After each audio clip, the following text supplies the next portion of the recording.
De le petit déjeuner politique ce matin, c'est Bruno Retailleau, sénateur de Vendée et président du groupe LR au Sénat. Oui, bonjour Bruno Retailleau. Bonjour Patrick Roger. On avance vers les fêtes de fin d'année. Qu'attendez-vous comme annonce d'Emmanuel Macron sur le déconfinement ? J'attends deux choses. J'attends de la clarté, c'est-à-dire que j'attends une perspective, parce qu'aujourd'hui les Français souffrent psychologiquement parce que nous n'avons pas de perspective. On ne sait rien, il y a une cacophonie d'ailleurs souvent dans les ministres qui se contredisent. Et puis j'attends du bon sens. Les Français ne comprennent rien du tout aux règles bureaucratiques que le gouvernement a édictées. Comment voulez-vous qu'ils comprennent qu'on puisse être autorisé à acheter une bouteille de vin chez un caviste et non pas un livre chez un libraire? C'est incompréhensible. Oui. Mais vous comprenez quand même la prudence aussi de Jean Castex entre les avis médicaux qu'il peut avoir et puis la première sortie du déconfinement qui n'a pas été la meilleure des réussites visiblement quand même. Non mais qu'il ait loupé le confinement, le déconfinement. Le déconfinement. Mais il n'est pas obligé de faire payer de ses erreurs l'ensemble des Français. Je m'explique. Je pense qu'aucune étude épidémiologique n'a montré que les commerces de proximité, c'était des foyers de contagion, de contamination. On le sait bien, il y a même une étude américaine très sérieuse de l'université de Stanford qui est parue dans Nature, qui dit l'inverse, parce qu'on peut contrôler les choses. Dans un petit commerce de proximité,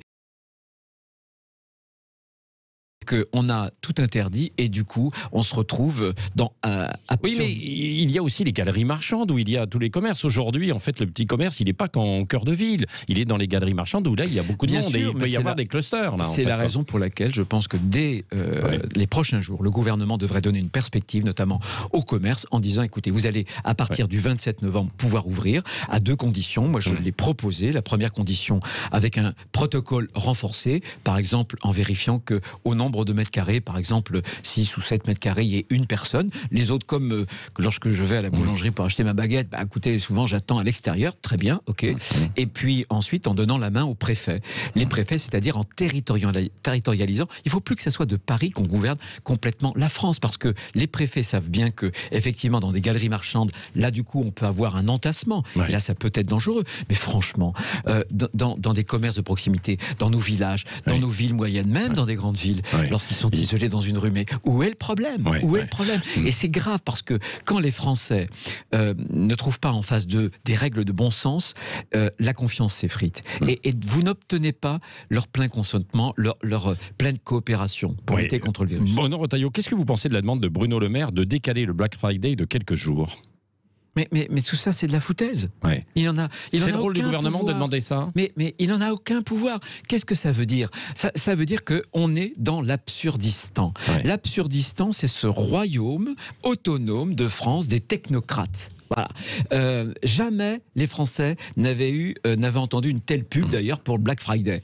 Mais Bruno Le Maire, pas plus qu'aucun autre membre du gouvernement, n'a pas la possibilité, le pouvoir d'annuler. Il peut faire pression peut-être sur les distributeurs. Mais c'est parce qu'ils ont fait cette erreur avec les commerces de proximité qu'ils sont en train d'essayer de se mélanger. Donc ils devraient ouvrir le 27 alors. Et bien sûr. Et en réalité, c'est une nouvelle trouvaille pour nous emmener sur des fausses pistes, c'est tout. Mais voilà, c'est exactement comme les sapins. Moi, je connais très bien le président national de la fédération justement des artisans français. Ils vont avoir l'autorisation, vous savez, les fleuristes, de vendre des sapins coupés de Noël à l'extérieur. Mais ils vont pas avoir l'autorisation de vendre des fleurs coupées. Ça veut dire que le gouvernement pense que le sapin de Noël est peut-être moins contagieux que la fleur coupée. Vous avez signé la pétition, vous, Stop Amazon ou pas, non ? Non, j'ai pas signé. Et alors, vous êtes contre Amazon ou pas ? Je suis pas contre Amazon. Moi, je veux des règles claires. Attention, le Black Friday, c'est quoi aussi ? C'est un chiffre d'affaires à peu près de 6 milliards. Mais vous savez que le e-commerce sur les 6 milliards représente seulement 1 milliard. Le reste, c'est du commerce, si j'ose dire, physique, traditionnel. Donc, on est en train de tuer des petites entreprises françaises. Et quand le gouvernement dit, il n'y a pas de problème, on va payer, bien sûr, parce que le gouvernement aujourd'hui, c'est le chèque, c'est le quoi qu'il en coûte. D'ailleurs, ça sera l'argent des Français. Et un jour, cette dette, il faudra bien la rembourser. Voilà. Donc, le gouvernement paye, très bien. Il n'a que cette seule réponse. Mais les commerçants, les indépendants, eux, ils veulent vivre des fruits de leur travail. Ils ne veulent pas de subventions. Oui, Bruno Retailleau, il y a un sondage IFOP Fiducial ce matin. 85% des Français craignent une explosion sociale dans les prochains mois. Comment l'éviter ? Mais on l'évitera précisément en redonnant de la confiance. Pourquoi la confiance a été effritée ? Elle a été effritée d'abord parce que pendant le premier confinement, il y a eu le mensonge sur les masques. Et ça a abîmé la parole publique. Et puis ensuite, il y a ce manque de bon sens, précisément. Et quand vous n'avez pas des règles... On ne peut pas gouverner qu'avec du bon sens. Si, il faut du bon sens et autre chose. Mais si. Quand je dis l'absurdistan, c'est pas de moi, c'est d'un grand journal allemand. On y est, on comprend plus rien du tout. Les ministres se contredisent. Et je crois que la France est en train de tomber dans une dépression, pas seulement économique et sociale, mais dans une dépression tout court. Parce que le gouvernement, Emmanuel Macron, c'est ce que je lui demande d'ailleurs cette semaine, c'est de nous donner une perspective. On veut faire des efforts. Les Français ont un civique beaucoup plus que le gouvernement qui souvent veut... Sauf qu'il y a peut-être aussi les incertitudes quand même de la maladie, quoi, et que même s'il donne de la perspective... Bien sûr, il y a des certitudes. C'est pour ça que moi je plaide pour qu'il y ait un confinement allégé, s'il ne faut pas parler de déconfinement, mais que enfin, on ait une vraie stratégie. Une stratégie qui a été gagnante en Allemagne, dans les grandes démocraties. Quelle stratégie alors ? Les tests le traçage et l'isolement. Pourquoi est-ce qu'on a des hôtels qui sont vides ? Eh bien, l'isolement, on réquisitionne les hôtels pour mettre les personnes malades. Il vaut mieux isoler. Isoler les personnes malades que isoler tous les bien portants. Ça me semble être du bon sens. Laurent Wauquiez, il faudrait suivre son initiative. Il voudrait tester d'ici Noël toute sa région Rhône-Alpes-Auvergne. Je suis pas sûr que... Je sais pas, peut-être que c'est possible à l'échelle d'une région. En tout cas, avec les tests antigéniques, on peut tester de façon massive pour pouvoir isoler les malades, ça c'est clair. Mais vous savez, moi je me bats parce qu'il y a des tests salivaires. Et mon département, la Vendée, a acheté des machines qui sont produites en Vendée et dont la technologie vient d'une biotechnologie française sur les tests salivaires. Il n'y a toujours pas le tampon administratif, alors que c'est un test qui est sûr à plus de 85%. Encore une fois, la bureaucratie française. Encore une fois, on dit que c'est un peu moins de 85% quand même. Mais bon. Mais oui, mais dans les EHPAD. À propos de la course au vaccin aussi, est-ce que vous êtes favorable à une vaccination obligatoire, vous ? Moi, je pense que c'est beaucoup trop tôt. D'abord, il faut être sûr quand même qu'on ait des vaccins qui ne présentent pas d'effets secondaires. Il faut être sûr qu'on ait des vaccins qui stoppent bien le processus de contamination. Au bout du bout, moi j'appelle les Français, je me fais vacciner chaque année pour la grippe, contre la grippe.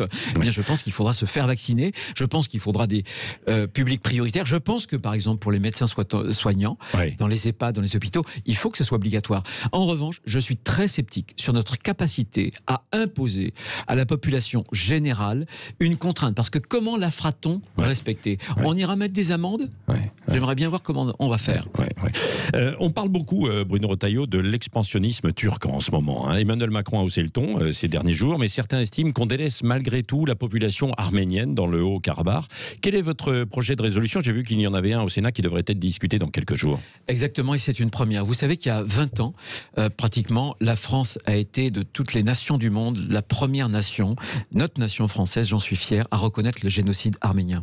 Eh bien, sans doute que pour la première fois au Sénat, le 25 novembre prochain, nous allons voter une résolution pour demander, justement, condamner bien sûr les agissements de M. Erdogan et demander aussi une enquête internationale pour les crimes de guerre qui ont été commis là-bas, notamment dans le Haut-Karabakh, mais surtout pour demander la reconnaissance de la République du Haut-Karabakh. Général de Gaulle, dans un grand discours pendant la guerre à Damas, avait indiqué que dans ce petit pays, tout petit pays de quelques millions de personnes, c'était un peu le berceau de la civilisation du monde, et il avait dit, je le paraphrase, que l'humanité leur devait beaucoup. Eh bien, moi, je suis fier que, bien sûr, mon groupe, mais aussi ça va pas avec attiser le de groupe nouveau les centriste, tensions avec Erdogan, les socialistes, les communistes.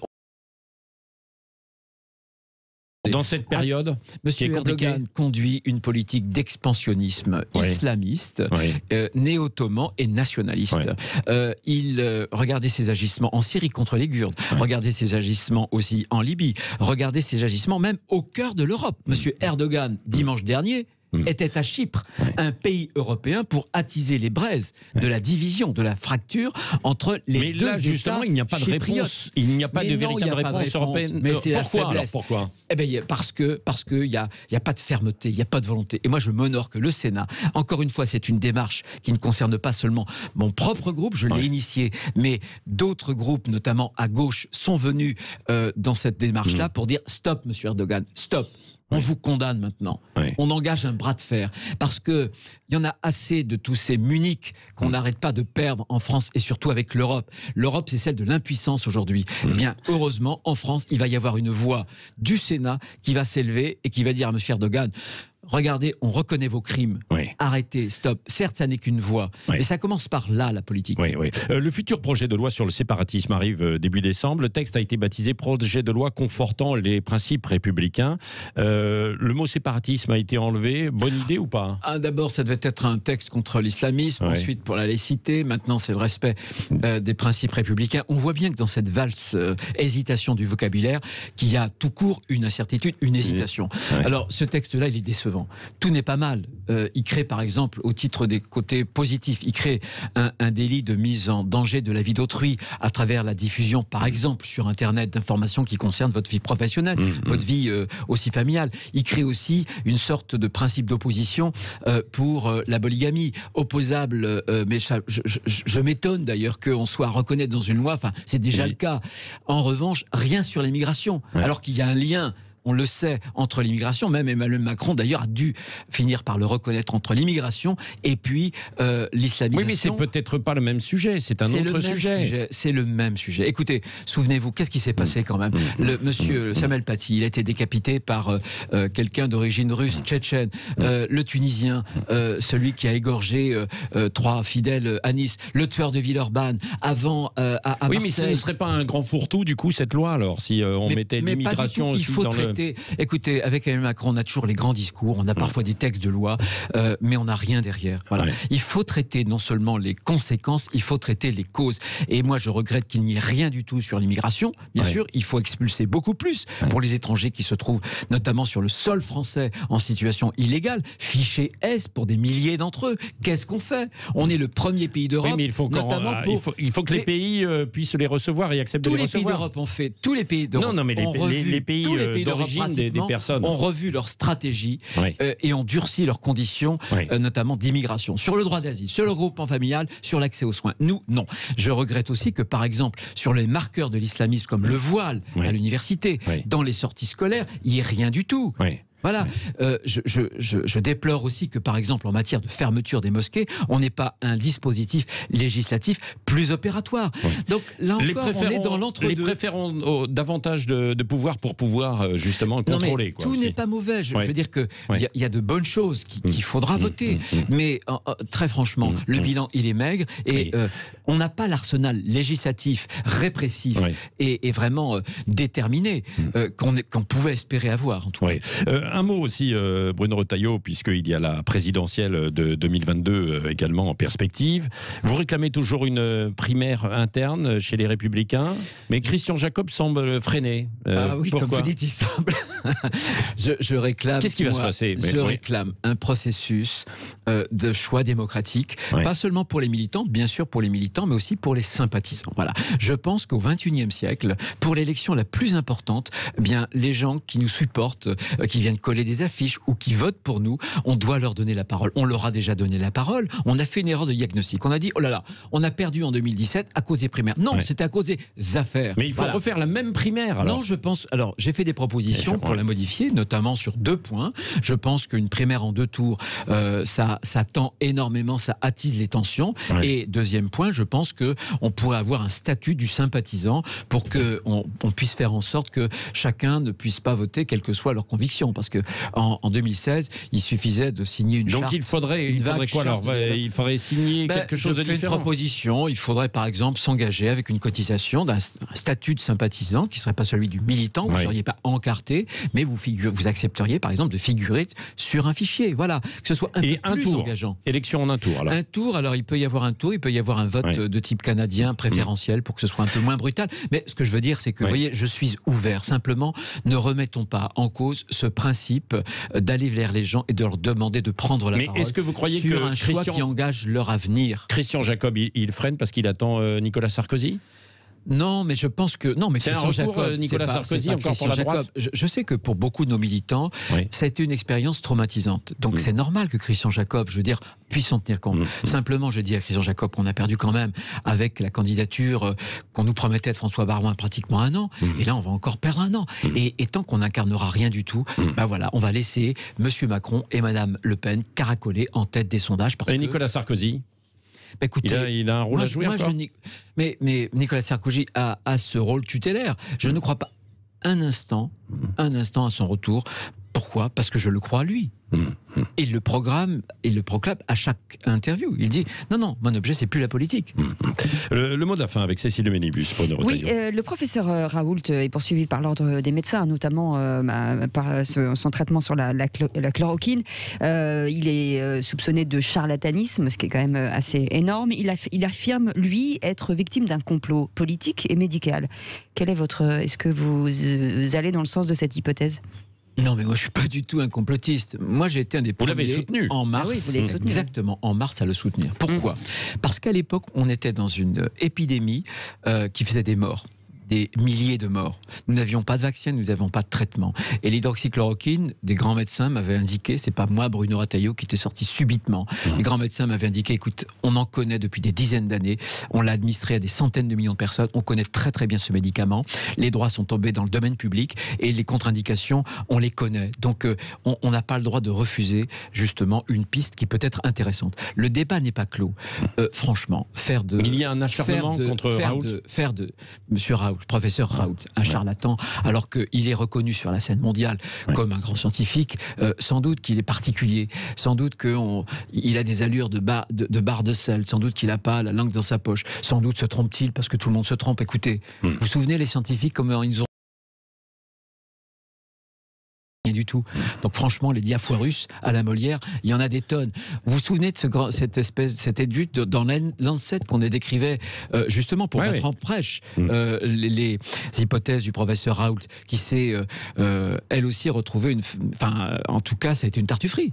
Voilà. Donc on alimente aussi le complotisme. Cette espèce de parole scientifique qui a été totalement dispersée, qui a été totalement contradictoire, a induit chez les gens un doute formidable. Et ce doute, je vais vous dire, ce qui est grave, c'est qu'au moment où il va falloir vacciner les gens en nombre, en masse, eh bien, ce doute va peser. Ce sera une épée de Damoclès sur la capacité des Français à avoir confiance et à accepter de se faire vacciner. Or, si, et je leur dis, il faut se faire vacciner parce qu'on se protège soi-même, mais surtout, on protège les autres. Merci Bruno Retailleau, président du groupe LR au Sénat, sénateur de Vendée, était l'invité ce matin de Sud Radio. Et dans un instant, le journal de 8h, à tout de suite. Sud Radio. Sud Radio. Parlons vrai. Parlons vrai.